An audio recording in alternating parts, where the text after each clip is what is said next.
العلي العظيم. حسبنا الله ونعم الوكيل، نعم المولى ونعم النصير. أعوذ بالله من الشيطان الرجيم.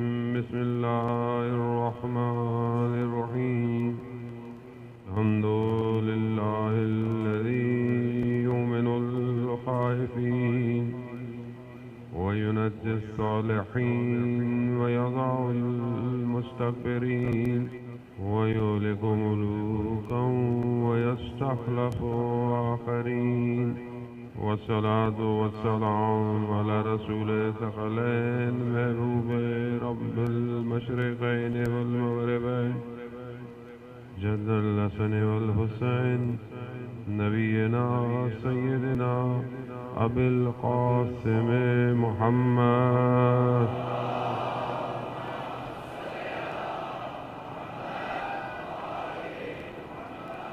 وعلى آله الطيبين الطاهرين المعصومين، لا سيما بقية الله في الأرضين، روحي وأرواحنا لتراب مقدم الفداء، ولعنة الله على أعدائهم أجمعين.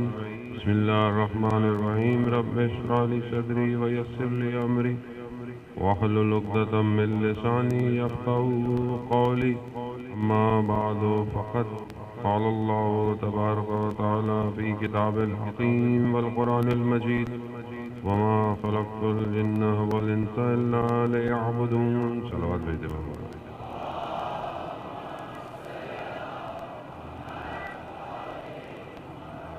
ہزارہ نے سید الشہداء رم العرام کا چاند اس بات کی علامت ہے کہ غم کا آغاز ہو چکا ہے. مسلمان سال پہلے مہینے کو لوگوں کو تبریک عرض کرتے ہیں. آج کل آپ نے دیکھا واٹس ایپ پہ بہت سارے ہمارے بھائی اسلام کا نیا سال مبارک ہو. ظاہر ہے جب انسان معرفت نہ رکھتا ہو تو یہ تو سب ہوگا، لیکن بہرحال قصور ان کا بھی نہیں ہے. جب پیغام صحیح طرح نہیں پہنچایا جائے گا تو پھر لوگ یہی کریں گے. کہ دوسری طرف معصوم اور وہ بھی امام رضا علیہ السلام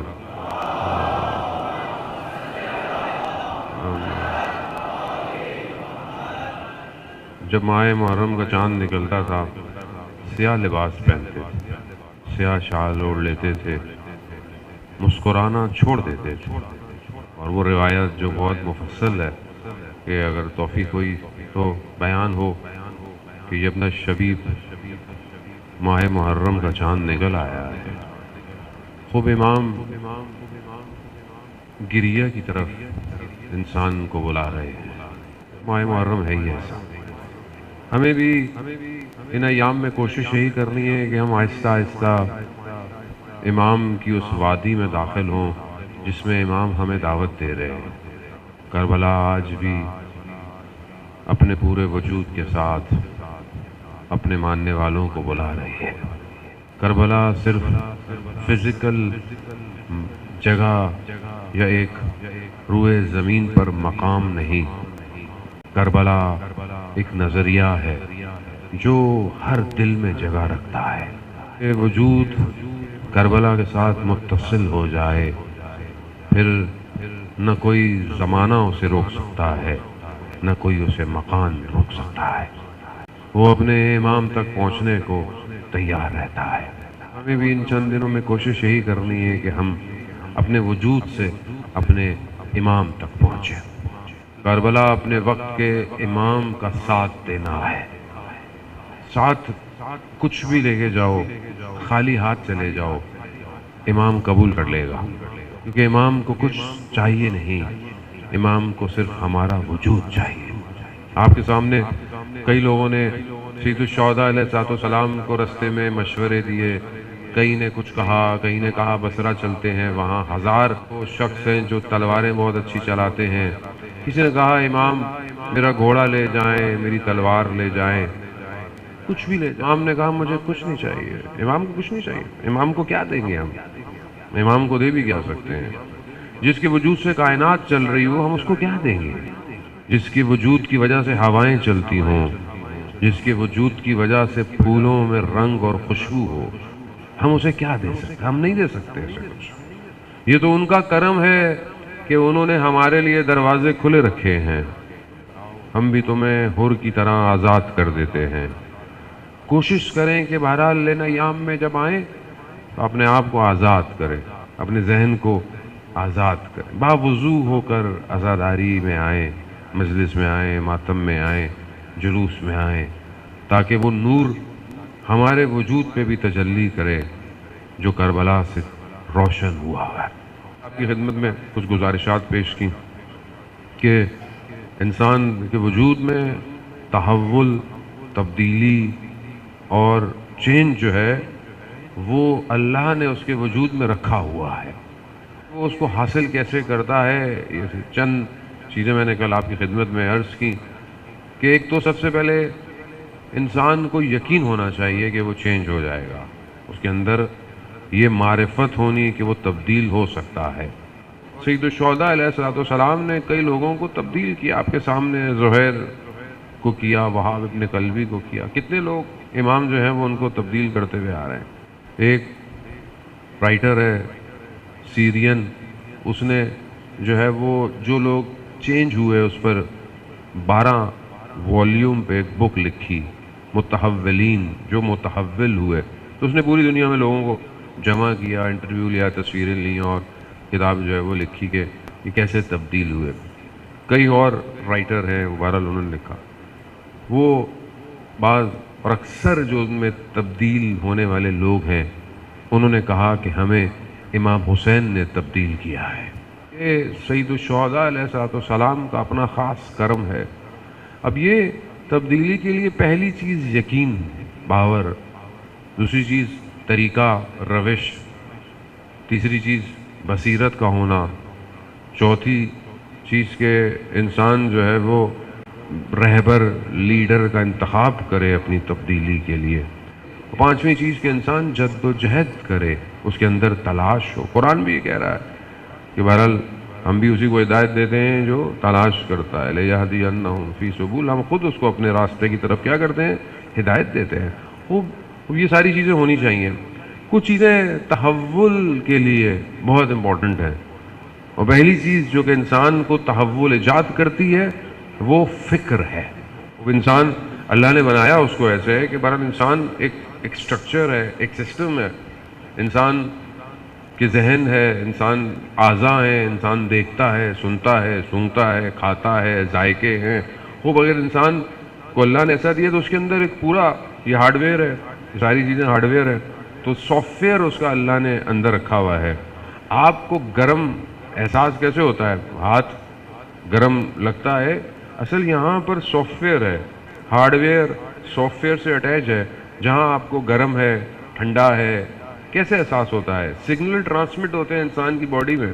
انسان کا بھوک کیسے لگتی ہے؟ آپ اسٹمک آپ کو سگنل ٹرانسمٹ کرتا ہے، آپ کو بھوک لگی ہے، آپ کو پیاس لگی ہے۔ اگر یہ سسٹم ڈسکنیکٹ ہو جائے، انسان کو بھوک لگنا ختم ہو جاتی ہے، انسان کو پیاس نہیں لگ رہی ہے، انسان کو ٹھنڈے گرم کا پتہ نہیں چل رہا، بیمار ہو جائے، بخار ہو جائے، زبان ذائقہ ختم ہو جاتا ہے، کیا ہوتا ہے؟ سگنل ختم ہو جاتے ہیں، ڈسکنیکشن ہو جاتی ہے۔ آج کل کے دور میں موبائل انسان کا جو ہے وہ تھوڑا سا پرانا ہو جائے، سافٹ ویئر اپڈیٹ نہیں ہوتا، وہ آگے آپ جتنی بھی چیزیں بولے ڈاؤن لوڈ نہیں ہو رہا، سافٹ ویئر اپڈیٹ نہیں ہو رہا۔ کمپنیاں بھی اسمارٹ ہیں، بناتی ایسا ہے کہ تھوڑے دنوں بعد نیا موبائل لینا ہی لینا ہے آپ کو۔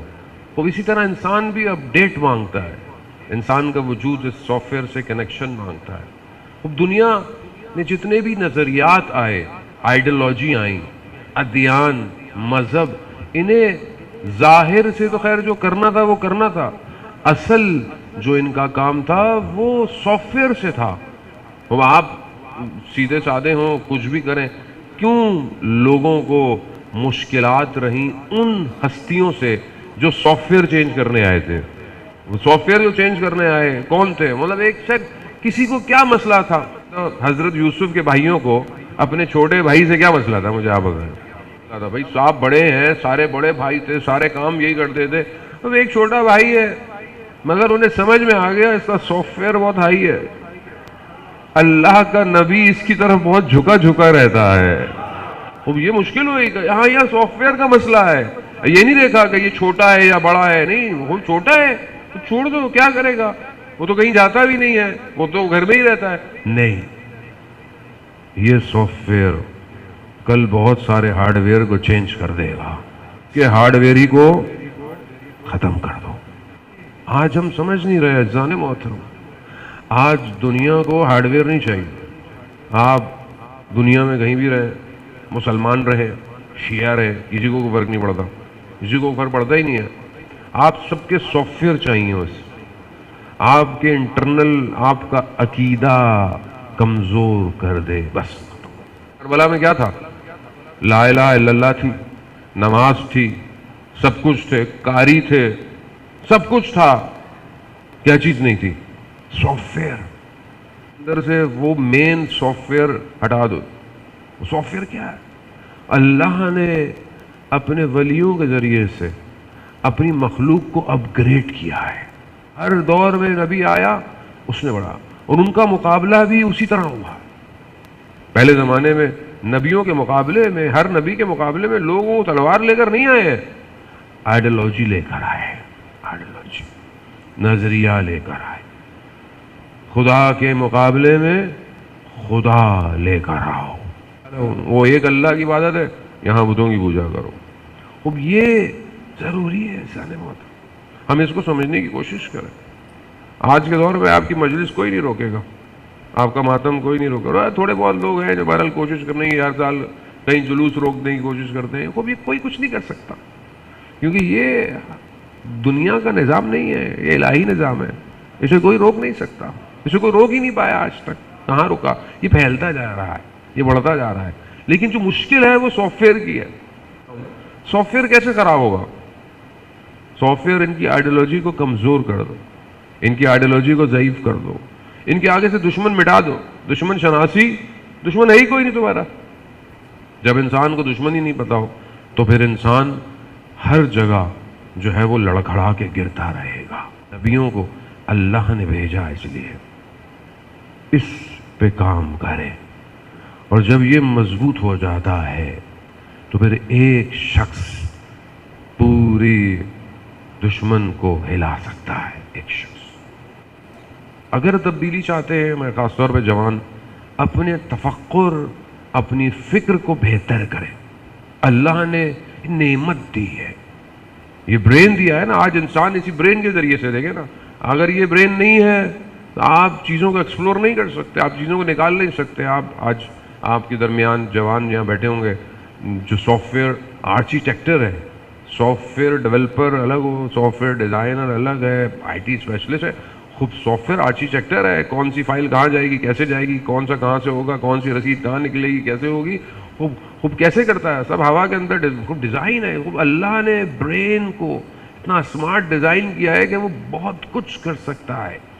لیکن کیونکہ قوم کو سلانے کا انتظام دشمن نے کیا ہوتا ہے، اس لیے دشمن چاہتا ہے کہ قومیں سوتی رہے اور کہیں نہ کہیں بزی رہے. اب یہ ذہن اگر انگیج ہے تو اللہ اکبر کریں آپ اللہ اکبر کرتے ہوئے بھی خدا کو سجدہ نہیں کریں گے.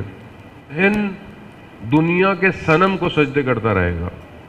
خواہشات، نماز اللہ اکبر اللہ اکبر اللہ اکبر، تیسری رکعت تھی، چوتھی رکعت تھی، پھر انسان سوچتا ہے کہ تیسری رکعت میں یہ سوچ رہا تھا، تو وہ تیسری رکعت ہے. یہ اتنا آکوپائیڈ ہے ذہن. اللہ نے بھیجا اس لیے ولیوں کو، اس کو آزاد کرو. صرف اپنے آپ کو اپنے رب کے حوالے کرو، اور جو اپنے آپ کو خدا کے حوالے کرتا ہے وہی آزاد ہے، باقی سب غلام. آپ کے سامنے وہ مشہور واقعہ بشر حافی کا کہ امام موسیٰ کاظم علیہ السلام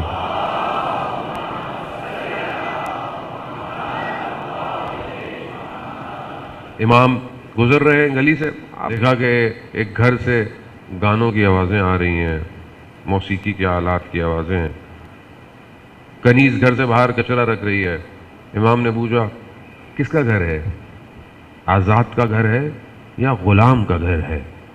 کنیز تھی، کہا میرے آقا کا گھر ہے، آزاد ہے. امام نے کیا فرمایا؟ کہا اگر یہ غلام کا گھر ہوتا تو اس میں سے آوازیں نہ آتی.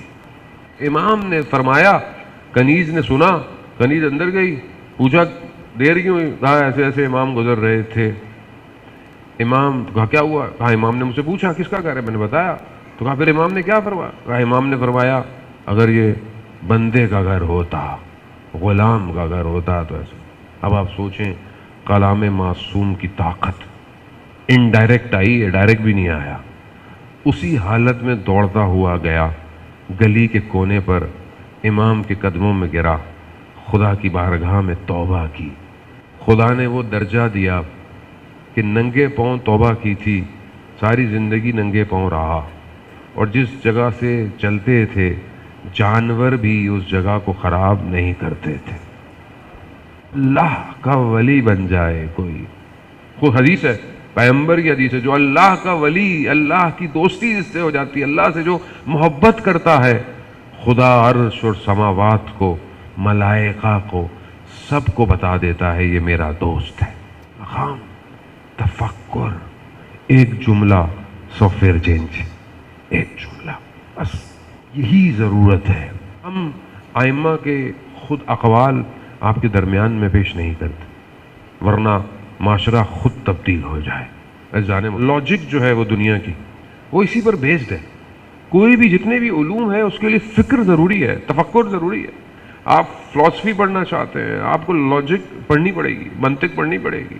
آپ فقہ اور اصول پڑھنا چاہتے ہیں، آپ کوئی بھی چیز پڑھنا چاہتے ہیں، جب تک آپ سوچ نہیں سکتے آپ چیزوں کو ڈیزائن نہیں کر سکتے۔ آج کیوں دنیا میں نشہ جوانوں میں رائج کیا جا رہا ہے؟ تاکہ یہ نشہ کیا کرتا ہے؟ نشے کی پہلی کوالٹی کیا ہے؟ دماغ معوف، آف، بس۔ یہ دھوکہ ہے۔ یہ بعض لوگ کہتے ہیں نہیں جی بڑی کریٹیوٹی آتی ہے، کوئی کریٹیوٹی نہیں آتی ہے۔ کریٹیوٹی سجدوں سے آتی ہے، کریٹیوٹی ذکر سے آتی ہے۔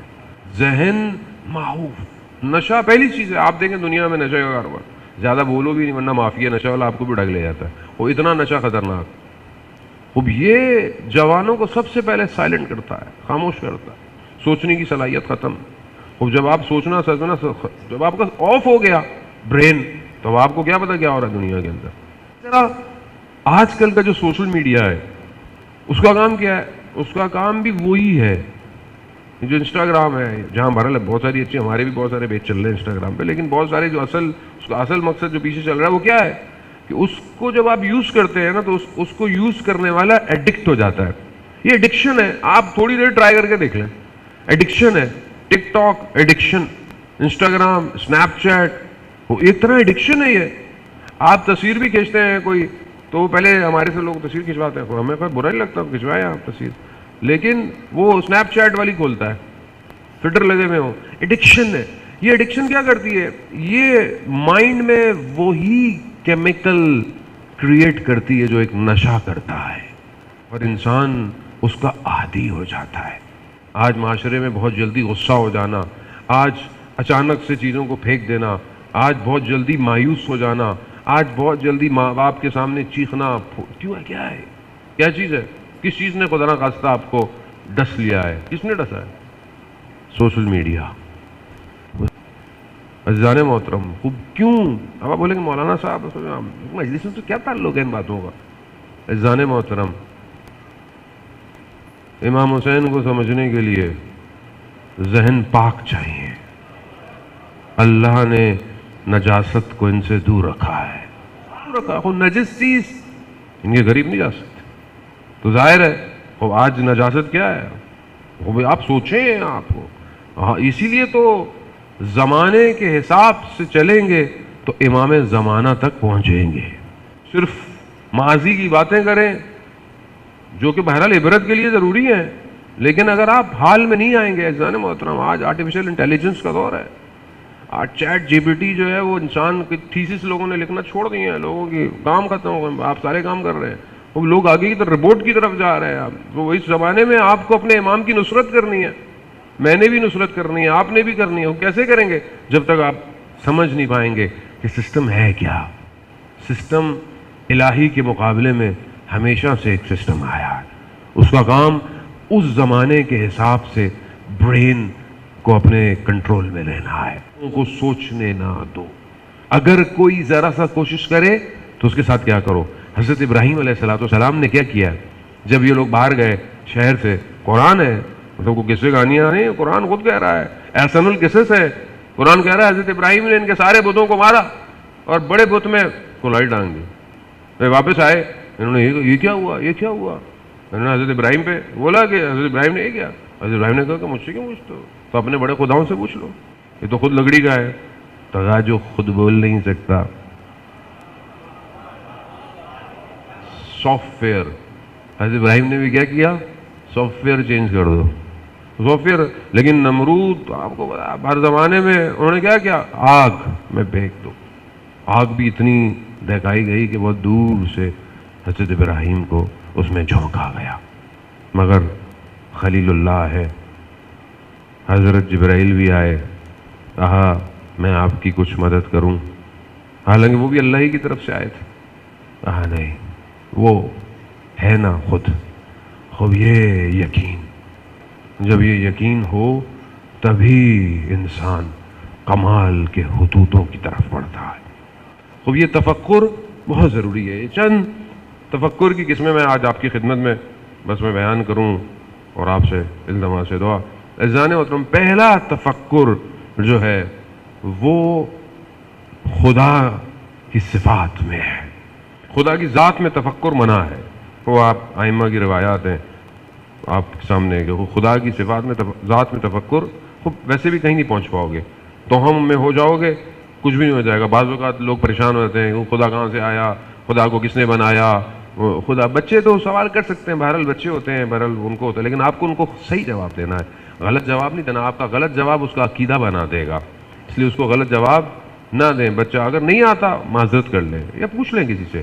اسی لیے خدا کی صفات میں کہ خدا کی توحید میں خدا ہے کیا، خدا رحمان کیسا ہے، اس کا جمال کیسا ہے، اس کا جلال کیسا ہے، خوب یہ بہرحال انسان اس میں تفکر کرے، خدا کی طرف بڑھے۔ خوب یہ آپ کے سامنے شخص جو ہے وہ ملحد تھا، خدا کو نہیں مانتا، مشرک ہے، آیا امام جعفر صادق علیہ السلام کی خدمت میں، اللہم صلی علی امام خدمت میں آیا، امام سے پوچھا خدا کے بارے میں مجھے بتائیں، میں خدا کو۔ ایک بچہ اندر آ رہا تھا، اس کے ہاتھ میں انڈا تھا، امام نے کہا اس انڈے کو دیکھو، اس نے بولا انڈے کو؟ ہاں۔ کہا تو اگر اس کو بھی غور سے دیکھو تو تمہیں خدا سمجھ میں آ جائے گا۔ کہا کیسے؟ کہا کس طرح ایک چھوٹے سے حصے میں سفیدی اور زرد دونوں الگ الگ ہیں، ایک دوسرے میں مل نہیں رہے ہیں، وہ یہ نظام کس نے بنایا ہے؟ اسی سے وہ خدا کی طرف ہو گیا۔ بہرحال اور بہت ساری توحید مفضل جو کتاب اردو میں بھی ترجمہ ہو چکی، جوانوں کو چاہیے اعزار محترم۔ بہرحال مجھے پتا ہے کتاب پڑھنا بڑا مشکل کام ہے، لیکن کتاب دوستی کرے۔ جو قومیں کتابیں نہیں پڑھتی وہ قومیں ترقی نہیں کرتی۔ آپ سوچیں کتنے کلومیٹر پر ہمارے یہاں لائبریری ہے، بعض ملکوں میں آپ جائیں اتنی خوبصورت لائبریریاں ہیں کہ انسان کا دل چاہتا ہے کہ چلو چلا ہی جائے۔ خوب ظاہر ہے جہاں کچھ عرصے میں لائبریریاں نہ ہوں تو قوم کیسے پڑھے گی؟ کتاب دوستی نہیں ہے، ماں باپ بچوں کو تحفے میں کتابیں دیتے ہی نہیں ہیں۔ کتاب کی کبھی آپ کسی اوکیشن پہ بچوں کو لے جائیں، میں بریکٹ پہ ساری باتیں کر رہا ہوں، کہ جائیں آپ تحفہ کتاب کا لا کے دیں، خود جائیں، اور خود ہی ماں باپ کو نہیں پتا کتابوں کو تو بچوں کو کیا کتابیں دیں گے؟ وہ کم از کم جو کتابیں اردو میں ترجمہ ہو گئی ہیں، حدیث و روایات ہیں، پڑھیں آپ عزیزان محترم، کوشش کریں، ہمت کریں عزیزان محترم۔ ماہ محرم میں جو ہے وہ سید الشہداء کے اپنے کلمات پڑھیں، مطلب تھوڑی سی کوشش کریں۔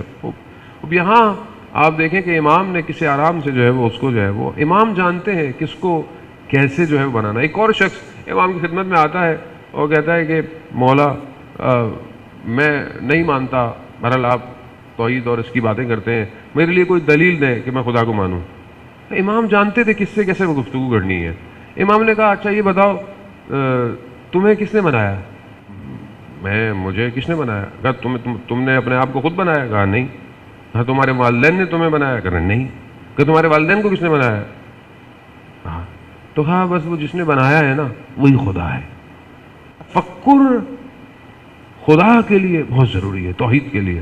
ہم سب مسلمان پیدا ہو گئے، ہمیں پتہ ہے اللہ ایک ہے، بس ایک ہے، کیسے ہے؟ دو کیوں نہیں ہو سکتے؟ دو ہو جائے تو کیا ہوگا؟ رازق ہے تو کیسا ہے؟ خالق ہے تو کیسا ہے؟ وہ غضب کرتا ہے تو کیسا ہے؟ رحمان ہے تو کیسا ہے؟ وہ بہرحال ایک حد اقل مسلمانوں کو ایک کتاب تو توحید پہ پڑھنی چاہیے. البتہ یہ ہماری ساری مجلسیں توحید کا درس ہے، البتہ یہ بھی سب توحید ہی کا درس ہے. وہ لا الہ الا اللہ توحید، اور کربلا توحید ہے. سید الشہداء نے سب کچھ لا الہ الا اللہ کی خاطر کیا ہے، اور کچھ بھی نہیں ہے کربلا میں، جو بعض اوقات مسلمانوں کی سمجھ میں نہیں آتا کہ کربلا لا الہ الا اللہ ہے، کچھ نہیں ہے. اور پہلا تفکر ازدار. دوسرا تفکر موت، معاد، مرنے کے بعد میں، قیامت میں. یہ بہت ضروری ہے کہ انسان موت کو یاد کرے، تفکر، فکر کرے انسان. مولا کائنات حضرت علی ابن ابی طالب علیہ السلام صلی علی محمد، امام جو ہے وہ ہر نماز سے پہلے جو ہے وہ موت کی طرف لوگوں کو دعوت. فکر کرو، تفکر کرو. مومن دن میں روایات کہتی ہیں 25 دفعہ موت کو یاد کرتا ہے. امام، ساتویں امام گزر رہے ہیں، قبرستان آیا، امام نے اپنے اطراف کے لوگوں کو یہی کہا کہ یہ جو قبر ہے یہ آخری کمرہ ہے اس دنیا سے جانے کا. تو سمجھ لیں کہ وہ ایگزٹ گیٹ ہے اس دنیا سے جانے کا. ایگزٹ گیٹ بھی تو ہونا چاہیے. کہ ایک قبر ہے تمہاری، یہ آخری کمرہ ہے. قبر کیا ہے؟ لانچ، آخری لانچ. اس کے بعد ہر کسی کا جہاز لگا ہوا ہے. قبر ایسی ہے جانے موت، اس کو یاد کرے. موت انسان کی زندگی کو ڈائریکشن دیتی ہے. موت کی فکر کرنا، آخرت کی فکر کرنا گھبراہٹ نہیں ہے. شخص آیا معصوم کے پاس، مولا میری زندگی میں بڑی پریشانیاں ہیں، دل میرا بڑا ڈوبا رہتا ہے، میں پریشان ہوں. امام نے کہا مر جاؤ گے قبر میں، سب سے پہلے آنکھ یوں ہو جائے گی، ہاتھ یوں ہو جائے گا، بال یوں. کہا نہیں مولا میں ٹھیک ہو گیا، میں ٹھیک ہو گیا. وہ ایسی ہے جب انسان اپنی قبر کے بارے میں سوچے تو ہوگا اس کے ساتھ کیا، فوراً ٹھیک ہو جاتا ہے. کہتا نہیں اللہ کا شکر ہے میں ٹھیک ہوں. جانے محترم، تفکر، فکر، معاد، قیامت میں کیا ہوگا، قیامت میں کیسے کھڑا ہوں گا، وہ ظاہر حساب دینا. پہلی چیز آپ کو پتا ہے امام نے کئی ملاقاتیں عمر ابن سعد لعین کے ساتھ ہوئی ہیں، کئی ملاقاتیں. جب نہیں مانا آخری میں جہاں صرف 6 لوگ ہیں، ادھر حضرت علی اکبر علیہ جناب ہے، ادھر حضرت عباس علیہ السلام ہے، ادھر اس کا بیٹا ہے، غلام ہے. آخری ملاقات ہے. امام نے بولا مثلا تمہیں نہیں پتا، تم نہیں، میں آپ کو جانتا ہوں. تو تم کس کے لیے کر رہے ہو؟ شہر رے کے لیے کر رہے ہو، نہیں ملے گی تمہیں یہ. امام نے جو اس کو ایک سوال سے اس کے ذہن کو بیدار کرنے کی کوشش کیا تمہیں موت پر یقین نہیں ہے؟ لیکن جب انسان اندر سے مردہ ہو جائے تو اسے کوئی چیز بیدار نہیں کر سکتی. اس لیے اپنے آپ کو بچا کے رکھیں. ایک وقت ایسا آئے گا جب توبہ کے دروازے بند ہو جائیں گے. ظہور وہ کہ ہم چاہتے ہیں کہ ابھی ہو ظہور، لیکن بہت ساری چیزیں بند بھی ہو جائیں گی. اس لیے کوشش کریں ایسا کوئی عمل زندگی میں نہ ہو، خدا نہ خواستہ انسان کسی گناہ کی حالت میں ہو اور ظہور ہو جائے. کس طریقے سے جائیں گے؟ مطلب خود شرمندگی ہے یہ کہ یہاں امام کی آواز آ رہی ہے اور میں خدا نہ خواستہ دنیا میں مصروف ہوں، میں اپنی تنہائی میں گناہ کر رہا ہوں، نعوذ باللہ. اس لیے معاد دوسری چیز. تیسری چیز، انسان کو تاریخ میں تفکر. گزشتہ میں نہج و بلاغہ میں خطبے بھرے پڑے ہیں. امام فرماتے ہیں اپنے گزشتگان سے عبرت حاصل کرو. جو بھی امام نے ایک لیٹر جو ہے وہ لکھا ہے اپنے ایک گورنر کو، اس میں امام نے لکھا ہے کہ تم جو کچھ تاریخ میں ہوا ہے وہ پھر ہونے والا ہے، اس لیے اپنے گزشتگان سے عبرت حاصل کرو. انسان کے اندر عبرت حاصل کرے. پہلے قومیں کیا تھیں، کیا ہو گئیں، کس نے کیا کیا، کس طرح ہو گیا، کس نے کتنا خدا پہ توکل کیا، کس مقام پہ پہنچ گیا. اب یہ بہت ضروری ہے، آئندہ آنے کی خبریں. چوتھی چیز، قرآن پر تفکر کرنا. بس میں اسی سے آپ کو یہ چیزیں گنوا رہا ہوں تاکہ بہرحال یہ ذہن جو ہے وہ ان چیزوں کو، یہ پریکٹیکل چیزیں ہیں. یہ کوئی ایسی چیزیں نہیں کہ آپ بولیں کہ میں نہیں کر سکتا. قرآن پر تدبر. قرآن خود کہہ رہا ہے فلا تدبرون، کہ اب تم تفکر نہیں کرتے، تدبر نہیں کرتے. ایک عالم دین کہہ رہے تھے کہ میں انڈیا میں ٹرین پہ جا رہا تھا تو ساتھ ایک شخص بیٹھا قرآن کی تلاوت کر رہا ہے. تو میں نے بولا بھائی اچھی بات ہے، قرآن ثواب ہے، تھوڑا گفتگو کر لیتے ہیں قرآن پر. کہا میں ہندو تھا، وہ شخص کہتا ہے میں نیا اس کتاب سے انٹروڈیوس ہوا ہوں، اس لیے میں پڑھ رہا ہوں۔ خوب کہا کہ ایک آیت کی وجہ سے، جو میں یہ آیت آپ کو چاہ رہا تھا کہ میں آپ کو سناؤں اور اس کے ساتھ آگے پیچھے کی صلوات بھیجتے محمد والے محمد۔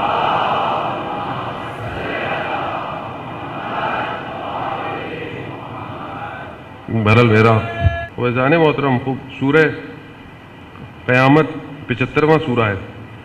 وہ پروردگار اس کی پہلی آیت میں کہتا ہے کہ بسم اللہ الرحمن الرحیم، لا اقسم بیوم القیامہ، ہم روز قیامت کی خدا جو ہے وہ قسم کھا رہا ہے، اور نفس لوامہ کی کہ سب لوگ کھڑے کیے جائیں گے۔ تیسری آیت، ایا سب الانسان الن نجمع عظامہ، کیا انسان یہ خیال کرتا ہے کہ ہم اس کو بکھری ہوئی ہڈیاں اکٹھی نہیں کر پائیں گے؟ چوتھی آیت وہ ہندو کہتا ہے کہ یہ میں نے سنی، اس ایک آیت نے مجھے مسلمان کر دیا۔ کیوں؟ قرآن میں تفکر کیا اس نے۔ آیت کیا ہے؟ بلا قادرین علی ان نسوی بنانہ، خدا کہہ رہا ہے کہ ہم اس بات پر قدرت رکھتے ہیں، قادر ہیں کہ اس کے فنگر پرنٹس کو قیامت میں دوبارہ صحیح کریں گے۔ وہ ہندو کہتا ہے کہ آج سے 1400 سال پہلے یہ علم کہاں سے آیا کہ ہر انسان کے فنگر پرنٹس الگ ہیں؟ 1400 سال کہا، اگر پہلی بات تو نبی نے کسی سے سیکھا نہیں، کسی سے سیکھا ہو؟ کہا نہیں، نبی نے کسی سے سیکھا نہیں، اور نبی نے جہاں سے علم لیا یہ کون سا علم ہے کہ جو 1400 سال پہلے کہہ رہا ہے کہ سب کے فنگر پرنٹس اکٹھے کیے جائیں گے؟ ایسا مطلب ایک آیت پہ تفکر کر، قرآن پہ تفکر کرے انسان۔ قرآن جو ہے وہ فطرت کے ذریعے سے دعوت دے رہا ہے، فطرت ہے، ہر چیز فطرت پر کر، عقل کے ذریعے سے دعوت دے رہا ہے۔ قرآن احساسات کے ذریعے سے دعوت، سنوریہم آیات، اللہ کیا کہتا ہے؟ گھومو پھرو، دیکھو میری نشانیوں کو، دیکھو۔ تفکر ہے، فکر ہے، حادثات، واقعات، اب یہ حوادث انسان کو فکر کی طرف دعوت دیتے ہیں، خدا کی طرف تفکر۔ پھر اس کے بعد جو ہے وہ انسان جو ہے وہ چیزوں کی طرف تفکر کرے، پھر انسان بہرحال قرآن، تاریخ، وہ انسان جو ہے وہ اس تفکرات کو آگے لے کے جائے۔ اگلا تفکر نعمتوں پر تفکر کرنا ہے۔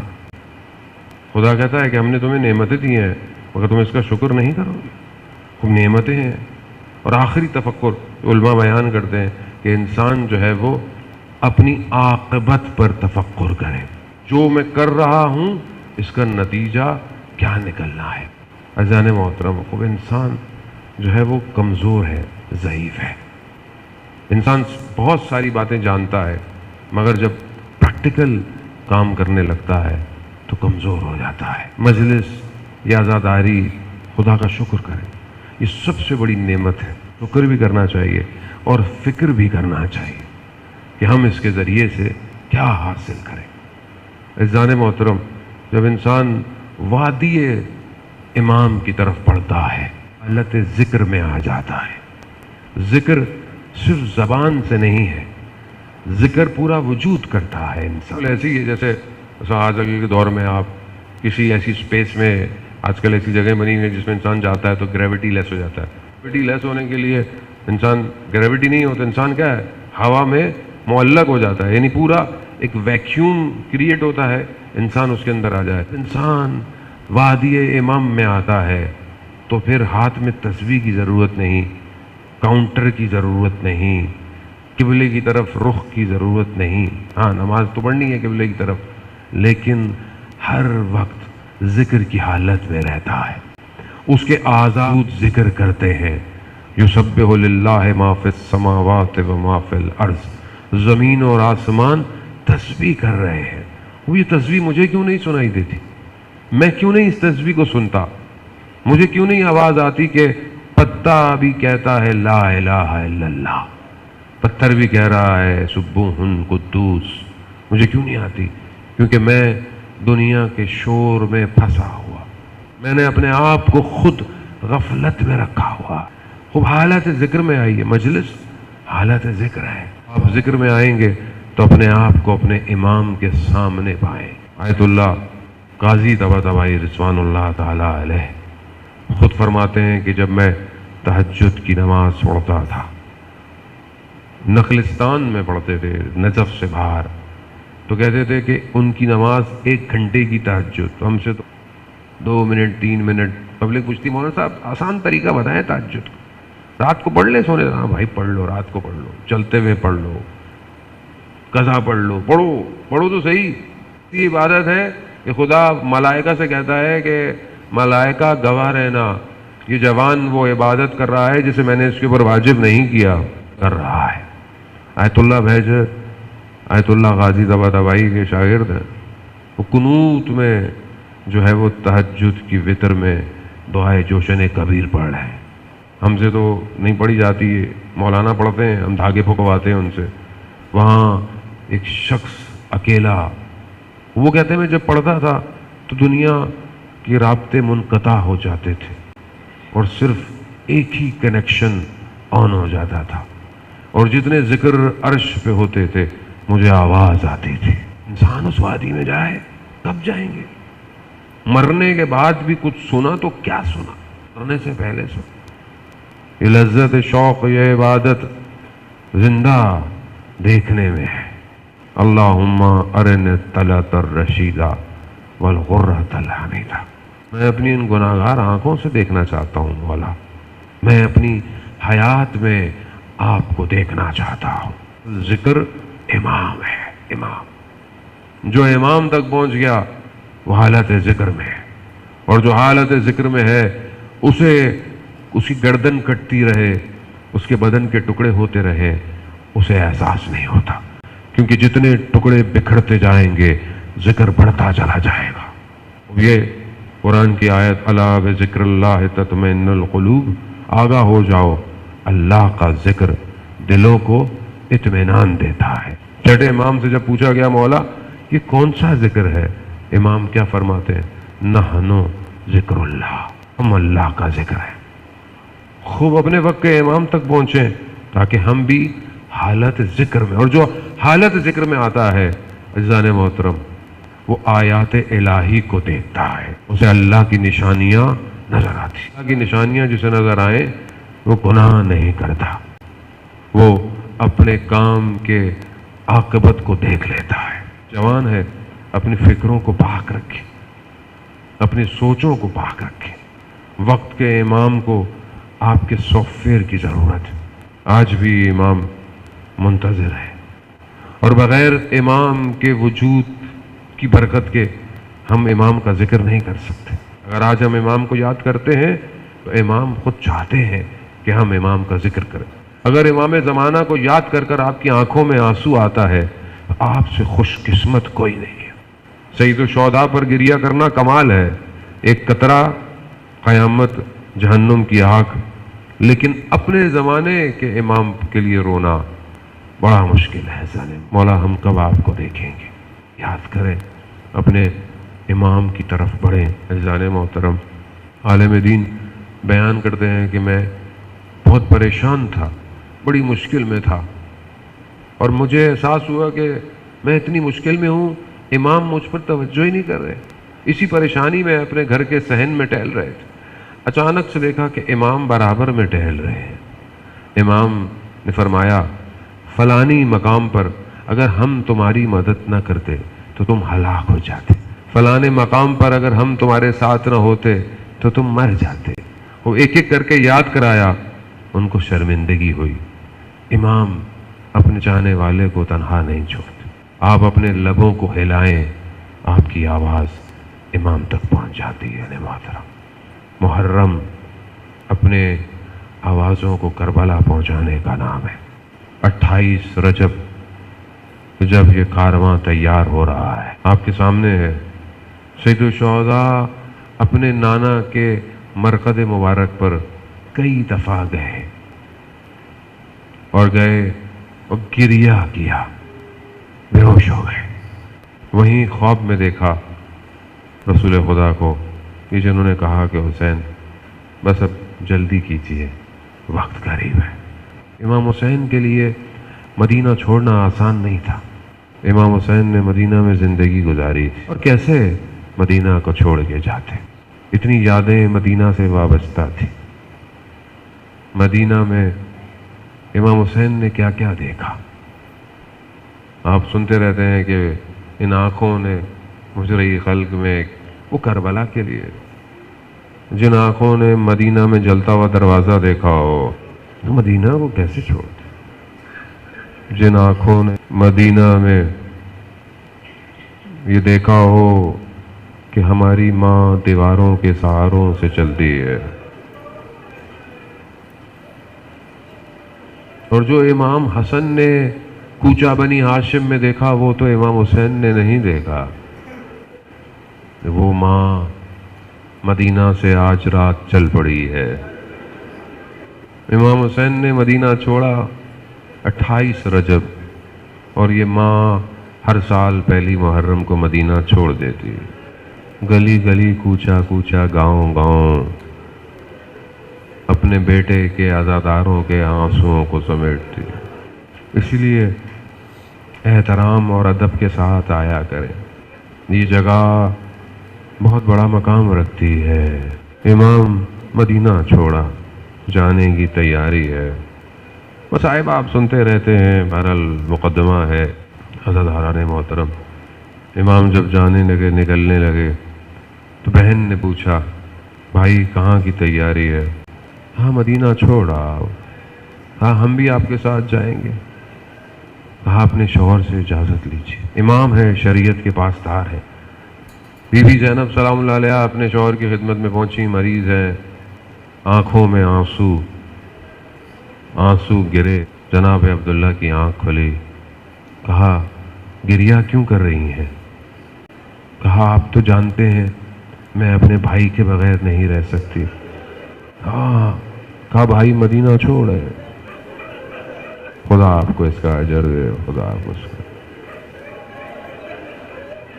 الفاظ کی ضرورت نہیں ہوتی ہے رونے کے لیے، احساس چاہیے. احساس. یہ تھوڑی سی نشانیاں ہی تو رہ گئی تھیں زہرا کے گلشن کی. یہ مدینہ میں جو گلستان سجایا تھا، یہ پھول اب یہاں سے جا رہے. بس اجازت ملی بہن کو. جاتے جاتے کہا یہ میرے 2 بچے بھی لے جائیے، وقت پڑے تو ان کو بھی قربان کر دیجیے گا. اللہ اکبر. اللہ. بس یہ بچے لے گئی زینب، اور آپ کے سامنے کیا شان اور شوقت، کیا سوار، کیا سواریاں، اور کیا سوار کرنے والے. حضرت علی اکبر، جناب حضرت عباس سوار کر رہے ہیں. یہ محمل، یہ پردے، یہ مدینہ آخری دفعہ دیکھ رہا ہے، یہ پھر نہیں دیکھے گا. کارواں چلنا شروع ہوا. مدینہ کی خاک اڑ اڑ کے ان کو لپٹ رہی ہے کہ جس حالت میں یہ ابھی ہیں پھر یہ حالت نہیں ہونی. بس عزاداران محترم، آپ جانتے ہیں اب مدینہ ان کو نہیں دیکھے گا. نہیں دیکھے. مدینہ کی خاک اپنے آپ کو کربلا کی خاک میں ضم کرنا چاہتی ہے. اللہ اکبر. ہاں عزاداران محترم، بڑی یادیں ہیں مدینہ سے. بس یہ کارواں گیا، مکہ پہنچا. آپ سنتے رہتے ہیں حرام توڑے گئے. امام رستے سے میں بس پر مقدماتی ہے. 2 محرم کو البتہ یہ کارواں مدینہ پہنچتا ہے. اب آپ خود جانتے ہیں کہ روزے عاشورہ گزرنے کے بعد مدینہ میں سواریاں یاد ہے. اب 11 محرم کو تصور کیجئے، یہی علی کی بیٹیاں کس طریقے سے سوار ہوئی ہوں گی. وہ سواری بھی تھی، یہ بھی سواری ہے. وہ سوار کہاں گئے؟ بی بی زینب نے دائیں بائیں دیکھا ہوگا. علی اکبر، پھوپھی کو سوار نہیں کرو گے؟ اللہ اکبر. یہ وہ غم کے لیے کوئی تاریخیں. یہاں تو چاند نکلتا تھا تو امام خود گریہ کرتے تھے. 5ویں امام نے تو خود وصیت کی ہے. وصیت کی 5ویں امام نے اپنے بیٹے سے کیا کہ عزاداری کو قائم کیا جائے. عزادار محترم، ہم کیونکہ زمانہ جدید ہو گیا ہے، ہم نے بہت سارے آداب کھو بیٹھے ہیں.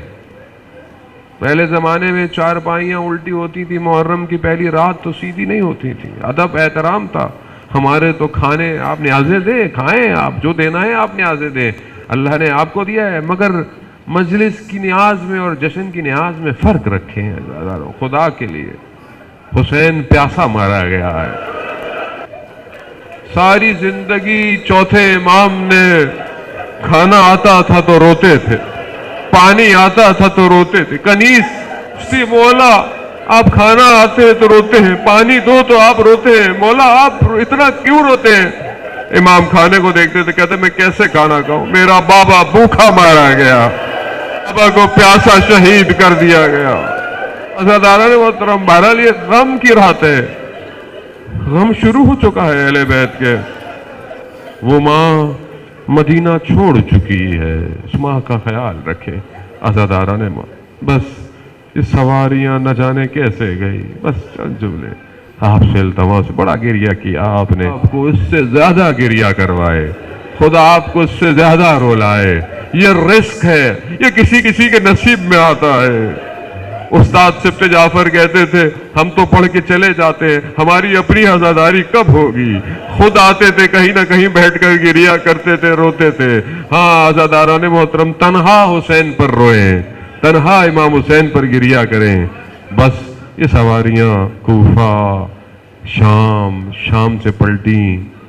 بس میں ایک جملہ اور آپ سے التماس سے دعا، جب یہ واپس مدینہ سے نکلی تھی نا، بس ابھی مدینہ پہنچ رہی تھی، بس ایک جملے اور آپ روتے رہیے گا جب بھی آپ کو یاد آئے۔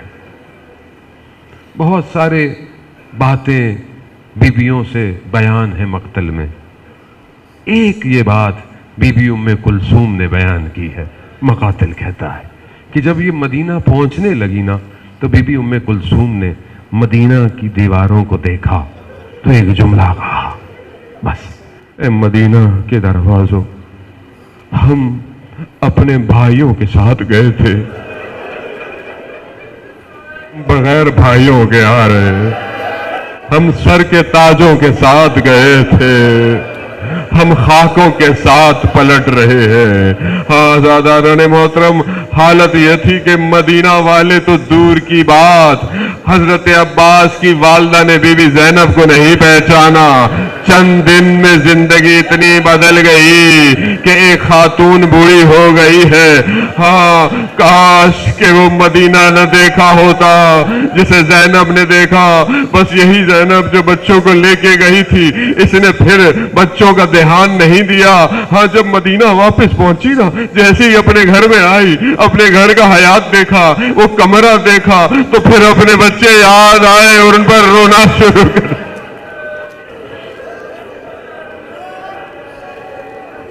الا لعنت اللہ علی القوم الظالمین وسیعلم الذین ظلموا ای منقلب ینقلبون۔ پروردگار تجھے واسطہ ان بہتے ہوئے اشکوں کا، ان آنکھوں کا، ان آنسوؤں کا جو صرف خالص تیرے ولی کی خاطر آنکھوں سے نکلتے ہیں، وقت کے امام کے ظہور میں تعجیل عطا فرما، ہمیں ان کے ناصروں، ان کے مددگاروں میں شمار فرما، ہمارے امام کو ہمارے اعمال سے راضی فرما، ہمیں اپنے امام کی معرفت نصیب فرما، ہمیں اپنے امام کے لیے زندگی گزارنے کی توفیق عطا فرما، ہمارے ذکر کو قبول اور مقبول فرما، ہمارے مرحومین کی مغفرت فرما، ان کی قبروں کو نور سے منور فرما، انہیں اہل بیت کی قیامت میں شفاعت نصیب فرما، بیماروں کو بیمار کربلا کے صدقے میں شفاء کاملہ اور عاجلہ عطا فرما، اولادوں کو حضرت علی اصغر کے صدقے میں اولاد عطا فرما، جو بے گناہ اسیر ہیں اسیران کوفہ اور شام کے صدقے میں جلد سے جلد رہائی عطا فرما، ہمارے وطن عزیز پاکستان کو عزت اور استحکام عطا فرما، مسلمانوں کو آپس میں محبت اتفاق کے ساتھ غم حسین منانے کی توفیق عطا فرما۔ پروردگار مسلمان جہاں بھی ہیں ان کی جان مال عزت آبرو کی حفاظت فرما۔ اکرام مراجع اکرام جو بھی دین کی خدمت کر رہا ہے، اسکاؤٹ والے، میڈیا والے، منتظمین، ناظم، سلام پڑھنے والے، مرثیہ پڑھنے والے، والنٹیئرز اور جتنے بھی ادارے ہیں، پولیس ہے، رینجرز ہے، سیکیورٹی ہے، جو بھی بہرحال ان ایام میں سید الشہداء کی مجالس اور عزاداری کے لیے ایک قدم بڑھا رہا ہے، ایک سانس لے رہا ہے، ایک قلم اٹھا رہا ہے، پروردگار اسے اپنی بارگاہ سے اجر کثیر عطا فرما۔ اللہم ارزقنا زیارت الحسین فی الدنیا و شفاعتہ فی الآخرہ۔ صلوات بھیجو۔